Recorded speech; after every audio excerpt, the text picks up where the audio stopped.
తిరుచానూరు గ్రామ పంచాయతీలో భూ కబ్జాదారులు పేట్రేగిపోతున్నారు. అటు కాలువలు, చెరువులు, భూములతో పాటు పంచాయతీ భూములను స్వాహా చేయడమే కాకుండా వైసీపీ నాయకులు ప్రైవేట్ భూములు కూడా కబ్జాలకు పాల్పడుతున్నారని సిపిఎం రాష్ట్ర నాయకులు కందారపు మురళి ధ్వజమెత్తారు.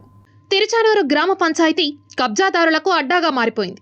ప్రభుత్వ భూములు, పంచాయతీ భూములు, మఠం భూములను స్వాహా చేయడమే కాకుండా ఇప్పుడు ప్రైవేట్ భూములపైన కన్నుపడింది. అధికార పార్టీ అండదండలతో యథేచ్ఛగా కబ్జాలకు పాల్పడుతున్నారు. తిరుపతి జిల్లా కలెక్టరేట్ కార్యాలయానికి కూతవేటు దూరంలోనే ఇలాంటి పరిస్థితి ఉంటే ఇక జిల్లాలో పరిస్థితి ఎలా ఉంటుందో మనం అర్థం చేసుకోవచ్చు.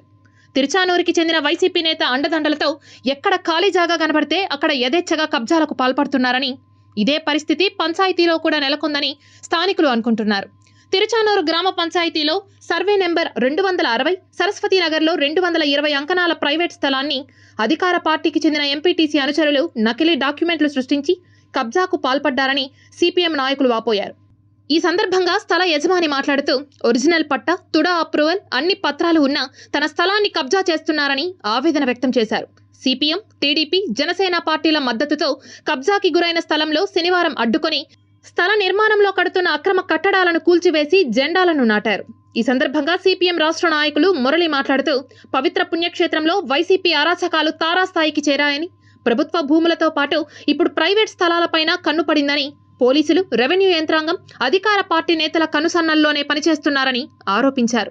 పోలీసులకు, రెవెన్యూ యంత్రానికి ఫిర్యాదు చేసినా పట్టించుకోలేదని, స్థానిక ఎమ్మెల్యే చెవిరెడ్డి భాస్కర్ రెడ్డి అండదండలతో ఇవన్నీ జరుగుతున్నాయని అన్నారు.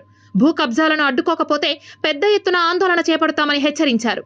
ఈ కార్యక్రమంలో సిపిఎం తిరుపతి నగర కార్యదర్శి సుబ్రహ్మణ్యం, జిల్లా కమిటీ సభ్యులు జయచంద్ర, సాయిలక్ష్మి, తెలుగుదేశం పార్టీ నాయకులు అమిలినేని మధు తదితరులు పాల్గొన్నారు. దీన్ని చూస్తూ ఊరికినే ప్రశ్న లేదు. ఈ రకమైనటువంటి దందాలు ఇప్పటికీ చాలా కొనసాగుతున్నాయి. స్వయంగా జిల్లా కలెక్టర్ గారికి మొత్తం ఇచ్చాం మేమంతా లిస్టు. పంచాయతీ ఆస్తులను వీళ్ళు ఏ రకంగా దౌర్జన్యంగా ఆక్రమించుకొని ఇష్టానుసారంగా చేస్తున్నారో డీటెయిల్డ్ కంప్లైంట్ ఇచ్చాం.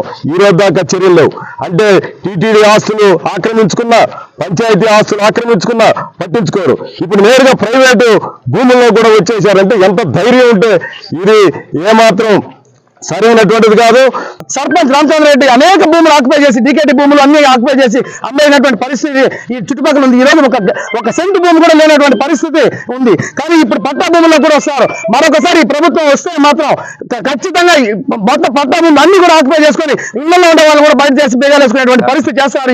ఈ నియోజకవర్గంలో సిద్ధం అని చెప్పి జగన్మోహన్ రెడ్డి రాష్ట్ర వ్యాప్తంగా దారాలు వేశారు. పట్టా భూములు అన్ని భూములు ఆక్యుపై చేసుకోవడానికి మీరు సిద్ధంగా ఉన్నారని అడుగుతున్నాను.